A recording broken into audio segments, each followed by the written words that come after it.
Works YouTube channel is first created on January 24th, 2014, but the channel doesn't release a video until July 14th of 2021.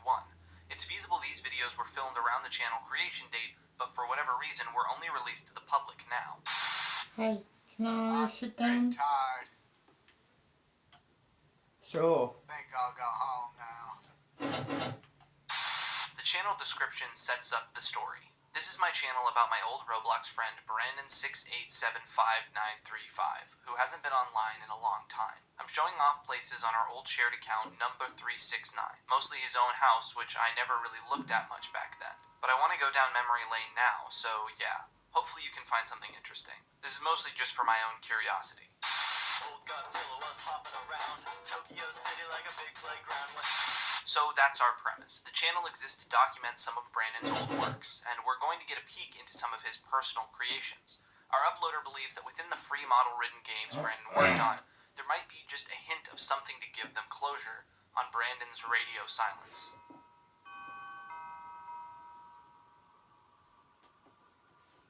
We start off with an unmistakable Windows Movie Maker video reiterating the premise of this archive. Everything about this is perfect, from the font and transition choices to the low-quality black border JPEGs to the preserved remains of early XD internet speak. It feels authentically like looking back at old YouTube videos from the 2010s. Brandon was not just any Roblox friend, he was our uploader's best Roblox friend. After meeting on Hello Wars in 2008, they rapidly bonded and made an account, number 369, to work together on games. At the time, there wasn't a games. They worked with Brandon on this obby, a popular level design format on Roblox short for Obstacle Course. This specific obby was a Valentine's Day gift for Big Kinger 12, Brandon's old crush. The uploader appends this background with, I know, we were kinda ODers back then. ODer basically means an online dater, a term which describes players who date each other against the terms of service on the platform. The obby is simple, and in the words of a friend, rage-inducingly bad. The only thing that remains of a model wishing Brie a happy Valentine's is a head. Another NPC missing everything but its head and arm states, sorry this place has a spawn glitch, as the game is fairly shoddily put together and the spawn puts the player in the winners section incorrectly. Our uploader explains that Brandon snapped out of the ODer stuff soon after making the game. You know that the exact context around this is not explained. Finally, we see a few bloopers from the uploader playing through the obby. When these parts are being recorded, Brandon still has a torso, a leg, arm, and head. So why did he lose the other limbs? Matter of fact, I welcome death. Here we have another game collaboratively built by the two friends, last entered on April 30th, which depicts another common flavor of game on Roblox, the Capture the Flag game. It's unfinished and very original in the words of the uploader. It was designed mostly by Brandon, and the uploader helped out by adding a whopping 4 trees to the scene. Kind of how a college student might add a succulent to their dorm in a futile attempt to pretend it's a habitable space. This level is deeply unfinished. The player spawning with a sword that is invisible. Interestingly, the attack animations still work, causing the player to appear as if they're punching rather than stabbing. Something about punching rather than a cartoony sword feels almost more brutal. Moving on, there's not much else to the map. The player treks to the other base, captures the flag, and walks back. The emptiness of the map creates this liminal feeling as the player only has the green base plate and the paltry trees for company. Well, there is one last thing. As the player nears the return of the base, they note a floating green brick seemingly randomly hung in the air. Let's keep an eye out for this green motif as we progress. Finally, we're back to Brandon's house. Version 8 was updated on May 2nd, which means we've skipped about 2 months forward from version 5. The skips between videos are getting longer. The first thing we notice is the house has been fenced in. Brandon is becoming more enclosed, losing access to the fun toys and glitchy obby givers of the outside world. In fact, they've been removed entirely. The version number is still stuck on 6, despite the current version being 8. This could mean a few things. Maybe Brandon had the fence added in version 6 and wasn't able to leave the starting area to replace it since then. Maybe he's having trouble remembering what version he's on, or maybe the number 6 has some greater significance that we'll learn about later on. Most of the time he's at casinos. Let's see what's inside the house, and now I'm going to need to pause and break this down. And just from this frame, we can already see significant changes. Bar. Firstly, far more light bits, and with them, Brandon's now missing part of his body. Brandon has changed the scream and shout dialogue, explaining that he's also making some other updates for home roleplay. The shotgun is menacingly closer, and Brandon's mom is nowhere to be seen.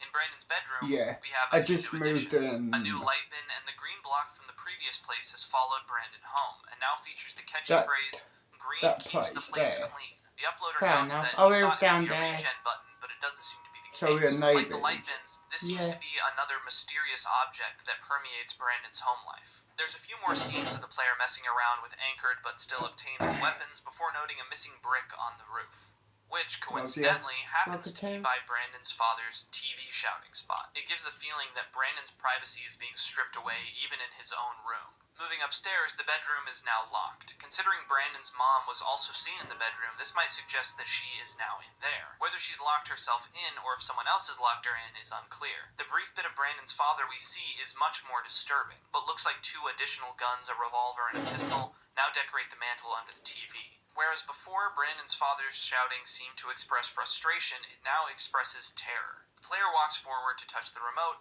and it looks like Brandon has added a new script to the game. They're teleported to a wooden room with the message, "Touch too much, you're in the dirt room for 1 hour." The player uses a glitched weapon to view outside of this room, and it's an outhouse in the middle of the woods of the backyard. And the player actually confirms the script Brandon added locks you in that room for a full real-life hour. Why would Brandon include something like that in his game? Well, if we're to believe that these house place games are meant to capture Brandon's real-life experiences, gives us a stark image. Brandon is fixated on not messing with his father's remote because his father seems prone to using very cruel punishments when upset. Brandon might not recognize that this isn't a normal punishment if he doesn't get to interact with other kids and their families. And considering the fence at the start, he might have a very isolated home life. On to the next episode, and it's only going to get more unsettling from here. We skip forward a bit over a week with the new game. The world is stuck in a somber dawn and is filled with cold fortresses. This is another game that mimics a popular game at the time, brick battle games where you'd fight with various weapons against other players. Once again, like the Capture the Flag map, the weapons are broken. The player has no defense in this world. Another light bin and a green brick. We actually get a bit of green brick lore in that Brandon calls them power objects. The player takes notice of a tall tower where a Brandon NPC is teetering over the edge. The player climbs up to the tower and finishes pushing Brandon off, and as they do, a new Brandon spawns. This Brandon with the name Citizen NPC and no face. Spooky. He also seems to move in an odd way, as if he's being controlled by something, and almost seems to avoid the player. The player moves away to check out a small cave area on the edge of the map, and then elects to end the video via jumping into a light bin. In the last second of the video, we see the faceless NPC jerk forward. This video seems undeniably darker. The act of pushing Brandon off a ledge gives an innocent gag a darker subtext when we see a faceless soul bleakly wandering near the inert form of Brandon. Positioning the light bins ominously nearby also provides an impression of ritualistic sacrifice, like this world is meant to represent something seen only in visions. Alright, we've come to the last house tour video in this still progressing series. We're on version 13 now, created on May 25th, 2009. Apparently there were earlier versions that had significant changes, but they were too laggy to play. I wonder what was going on in those. So let's see what... Oh god, that's horrifying. Moving inside, all of Brandon's family seems to be affected by this health glitch. The Brandon by the bedroom door now says, "Now you can enter a dream I had. Just go on the bed." And going inside, there's an intruder. The player jumps on the bed with the new "I dreamed about this place" caption, and is teleported to a completely different location. We see this vision of an arid world, shadowy figures slinking around the sands. In the center is a giant pit. The shadows and lighting in this world appear to be glitching, so we see seemingly disconnected silhouettes cast on the ground and walls along with the nameless NPCs. The player checks out a small house above the sands. We can now clearly see one of the shadows is decapitated. Seeing nothing of note, the player dives down into the pit. We see an angel at the end of this pit, and unlike the other NPCs, it also shares the same health bar glitch. Another sundowner here to help. By the angel, there's a box of captured light. The player suggests that the purpose of these light bins is to capture light, an interesting concept considering we know their behavior seems to destroy limbs. Something else to note, if we go with the theory that Brandon's mom is locked in the room with this health bar glitch, we'd expect to see her health bar glitched as well. Now, it's also possible that this health bar glitch only works for health bars with dialogue, but the "don't touch too much" dialogue bar doesn't seem to have the glitch, so is it possible she's not actually behind the door at all? She's missing for one reason or another. It also might be hard to catch, but the house's blocks notably have more gaps. It's falling apart. In the final frame, the player walks outside and we see the 6 sign again, but it's moved. Clearly there's a lot going on here, but let's just finish the series out before I analyze it. We're done with the house tour videos, but there's still one more video the channel has uploaded so far. Now we skip back in time to, well, we don't have an exact date, but it's likely around the same month as the previous place was created. This video fully nails what it was like to make quick Windows Movie Maker videos with your friends as a kid in Roblox. It's a bunch of edited clips of our uploader, who we now have a name for, Ozolog1, filming gags together with their friends on Thrillville Park. I'll let this play in the background. While this video is executed perfectly, what'll be important for us to take note of is not the contents of the video, but the dialogue of the friend group in the top left. We can see them setting up for various bits on the video, but we also get a rare chance to see how Brandon acts as a person. I grabbed a few lines of dialogue. This is incredibly hard to read due to the video's compression, so let me know in the comments if you read anything differently. Ugh, BRB real fast, parents saying something. Based on the use of the word parents, his mother might still be in the picture at this point. This is the house I used for my place. Yeah, it's just the default house. It's in my place too. Brandon, I'll join your house place to look around someday. I put so much work. It's really personal. So we have more confirmation that this house place is important to Brandon and likely reflects his real life situation. Trains are scary. This is clearly deep Brandon train lore. Lol, I had a gun in my house. My dad has one next to the TV. Not as cool as the minigun though. Confirmation that the shotgun is real and possibly the other handguns. Aw crap. Don't cuss. That's barely a cuss word. I forgot. It counts. Sorry. It's okay. I am told to be forgiving and pure? Nice? This one is really hard to make out, but Brandon seems to be extra cautious about cussing or saying things that could get one in trouble. His last line of dialogue is especially strange. I am told to be forgiving. Watch your mouth. Sorry, lol. It's alright. So there's some more reinforcement that Brandon seems concerned about others' language. While this is the last video uploaded to the channel so far, we still have one last piece of information. Brandon's Roblox account. You can actually go find it. In his About section, it reads this. If you believe in God's sons, put this in your profile. Don't ignore this because in the Bible it says if you deny them, they will deny you in front of their Father in the gates of heaven. This is the simplest test. If you love God and you are not ashamed of it, copy this and put it in your profile. God will smile at you. Not only does this confirm the religious themes we've noticed throughout the series, but this familiar copy pasta notably replaces Jesus Christ with God's sons. An odd choice for a typical Christian denomination. But now we have all the necessary pieces. Let's fit them together. From what I can tell, Brandon work seems to involve two main themes. A child's innocent view towards an abusive home environment and the horror of religious cults. To start, let's take an investigative look at Brandon's home life and the themes of broken childhood. Watching through this series with a critical eye takes on the feeling of wandering through a long since abandoned house. Nobody's been here for a long time, but you can get an idea of what it used to be like by looking at what they left behind. There's an extra layer of separation here, however, because everything is being filtered through Brandon's incomplete understanding, his childlike view of his situation. So sometimes things are a bit confusing or unclear. Let's try our best. One of the things that almost immediately starts becoming apparent is that Brandon's home life is broken and unstable. We see this theme of a broken childhood first represented by the destroyed slide by the front, a reminder of a happier time that's since decayed from neglect. In episode 3, we see a representation of a larger, healthier home floating just past the base plate. A tantalizing fantasy, but out of reach. On a similar note, at the start, Brandon's place includes a lot of toys, a bounce house, and a disco area. But over time, these are stripped away and Brandon is entirely isolated, both from the outside world and from outside sources of entertainment. All he has to go off of is the toys within his house, but they don't quite work correctly, and so they just aren't the same. This continues as even Brandon's house begins to break down, with holes in the walls and pieces missing. The motif of deterioration persists outside of the house. Brandon's model begins to lose body parts, and even the game itself seems to begin breaking down. Brandon's haphazard approach to building his place leads to things literally breaking apart at the slightest touch, and the health bars glitching out feel very symbolic in themselves. On the surface, the family may appear alright, but once you see the larger context, you can understand what they're actually lacking, and on the macro scale, just how close they are to this metaphorical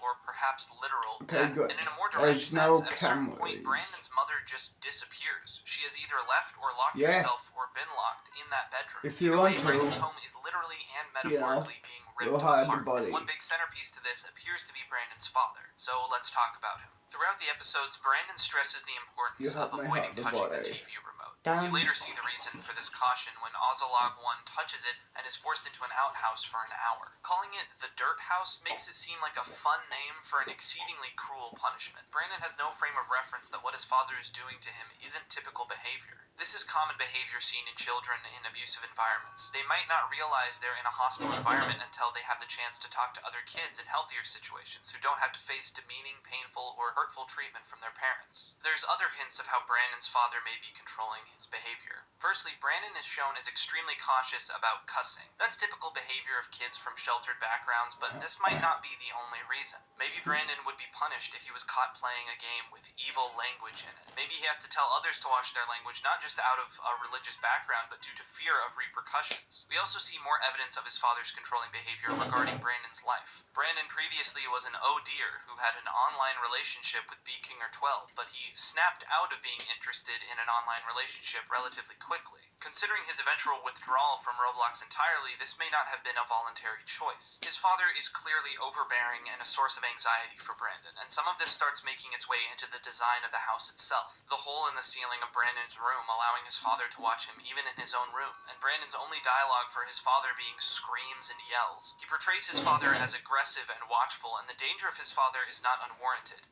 If his father's mental state really is as unstable as it seems, the firearms filling the house feel more and more like an accident waiting to happen, and their growing number feels like it may relate to increasing paranoia from his father, which we'll get into more soon. For right now, I want to move on to how Brandon's home life and his father's behavior seem to be affecting Brandon's behavior. To start, some of the dialogue Brandon exhibits is very odd. Green keeps the room clean, scream and shout, let it all out. These phrases almost feel like coping mechanisms, sayings he uses to feel like he has some control or make sense of the unstable home life he's been subjected to. Maybe compulsions he's adapted to help him deal with his anger or frustration, or grapple with the feelings of guilt, uncleanliness, or sinfulness that his family may be making him feel. All of this starts to manifest in a much darker undertone that Brandon seems to be struggling with. Brandon's missing body parts almost seeming to suggest that internally he's starting to feel that he himself is falling apart. And then there's the faceless citizen NPC that looks like him and wanders around after he's pushed from the structure, like he's becoming aimless, a faceless shell of himself, hollow. We also see this recurring theme of Brandon being pushed or falling from a height. Nightmares of falling into a pit to an angel. Even if he doesn't really understand it, Brandon's home life seems to be pushing him into depression. And it's not hard to understand why. He's being isolated from the outside world, from his friends and relationships, and being confined to his home life, which seems unpredictable, unstable, and falling apart. This would worsen anyone's mental health, let alone a kid. And outside of just his parents isolating him, he seems to start turning inward and isolating himself. Brandon mentions that his room is the ideal place for sundowning. If we take this as a literal reference to sundown syndrome, Brandon might have to actively fear his father's unpredictable behavior as a result of his illness and therefore stay in his room. This same illness may also progress in intensity with time given his father's change in dialogue. If his father has sundown syndrome, the light bins also might serve as lamps to try and mitigate this behavior. However, that doesn't seem to explain why they remove limbs. If you have any ideas on how this sundown syndrome theory might fit in with the light bins, please leave a comment. I'd love to hear your thoughts. However, this leads me to believe that the sundown syndrome in its literal interpretation might just be a red herring, or at least just one aspect of a multifaceted theme. So let's talk about the other big set of themes this series explores, tackling a sort of cult-like religious following. I want to quickly disclaim here, I'm not a religious scholar or expert, and this is in no way a condemnation or criticism of Christianity at large. It's not really a comment on most religions. As you'll see as we move on, we're looking at a very specific type of fringe, cult-like religious practice. And again, I'm not a religious scholar, but I've worked with my co-writer a lot on this section. They basically wrote like 90% of this Brandon work section. And we've talked with some other people about these ideas who may have a more informed background about this type of thing. So with that in mind, we tried our best. And let's talk shop. It's pretty clear that Brandon lives in a religious household. There's a lot of Christian symbolism throughout the series, from VeggieTales, crosses on the walls, Brandon's hesitation to curse, the light bins themselves sharing similarity to a baptism basin, the angel, and of course Brandon's profile message. But what denomination are we referencing here? The TV is unmistakably a big part of what captures the father's attention. While this could be just an example of a father more consumed with something other than care for his son, it could also hint at the type of denomination we're looking at in Brandon works. A lot of clues line up with some sort of evangelical faith. Given the use of the crosses and running with the idea of light bins representing baptism, an emphasis on cleanliness and continually renewing the faith. However, we do start to see more weird, cultish, and supernatural territories of belief, which often comes in the form of cults in either the community or via televangelist broadcasts. It makes me think Brandon's father is being influenced via some sort of televangelist cult leader, and any attempt to draw him away from the source of this teaching is met with strict strict punishment. There's other signs of this as well. The TV being placed behind Brandon's bedroom wall in a fashion that almost seems to suggest the TV is subliminally influencing him at all times. The increasing number of guns suggesting increasing paranoia, light bins and power object green blocks that appear with time as if someone is encouraging the family to purchase more, and the use of the phrase sundowner and sundowning seems odd compared to its typical reference. Predatory televangelists often use scare tactics about apocalyptic scenarios to scare viewers into buying guns, food, or other artifacts for protection, and encourage viewers to hang on to a televangelist's every broadcast. Hence, why I'm more inclined to believe that sundowning does not literally refer to sundown syndrome, but refers to some other cult-like event. Taking the words literally, sundown, we're now looking at an apocalyptic rapture-like event where the sun sets and does not rise. Matthew 24:29 notes such a scenario to those who are left behind in the second coming. Immediately after the tribulation of those days shall the sun be darkened, and the moon shall not give her light. Stars shall fall from heaven, and the powers of the heavens shall be shaken. But in a sundown scenario, this means the believers of such a faith would expect to be left behind in the rapture. Why? Well, let's take a closer look at the post Brandon made on his account. We already noticed that God's Sons replaces Jesus Christ completely in this post. Whatever denomination this is, it doesn't seem like they're directing worship towards Christ. They're not expecting him to save them during the rapture. So who are God's sons? There's one reference to this phrase in Genesis 6:2. The sons of God saw the daughters of man were beautiful. I know I'm not using based King James Version, sorry. While God's sons could refer to God's chosen people in the Old Testament, recall that the use of the crosses in the household reveals that this is likely a Christian perspective. Given the symbolism of angels in episode 9, let's take God's sons to mean a different explanation. Angels. But to become an object of worship, an angel would have to defy God. So we're dealing with fallen angels, the original definition of a demon. These aren't the typical red horns and forked tongue demons of popular Western media. These are older, more literal embodiment of corrupted heavenly power. Worshipping these fallen angels would mean being left behind in the rapture, and so Brandon's family becomes sundowners, people who intentionally prepare for the apocalypse, perhaps waiting for God's sons to save them. To be clear, I don't think this group would think of themselves as demonic. Clearly, they think they're following God's will, as we see in Brandon's profile. But instead of seeing Christ as their savior, they see these angels as the ones who will save them. But from a normal Christian perspective, that would make the whole religion heresy and demonic by nature. It also opens the question as to why they have crosses in the house if they don't see Christ as their savior, but maybe they only saw him saving them the first time, and now the angels are going to save. We're not seeing a lot of details of this religion because we're seeing it from Brandon's perspective. But with this interpretation, we can begin to understand some of the other strange symbols. The light bins might no longer refer to baptism basins, but some other ritualistic sacrificial practice that somehow removes parts of your soul. Interacting with them seems to leave you empty, and the angel in Brandon's dream describes their purpose is to capture light. Could we then interpret this light as souls? Sacrifice is heavily emphasized both in episode 8 and 9 with the symbolism of throwing oneself down from a height. The green blocks put a certain emphasis on being clean and pure throughout the series, so this could be another ritualistic object Brandon and his father are encouraged to use to appease their cult's faith. Yeah, Going back to the numbers, we also see the 6 on the outside. Good. Pause it. Let's go. This is my place. I live next door. Cool.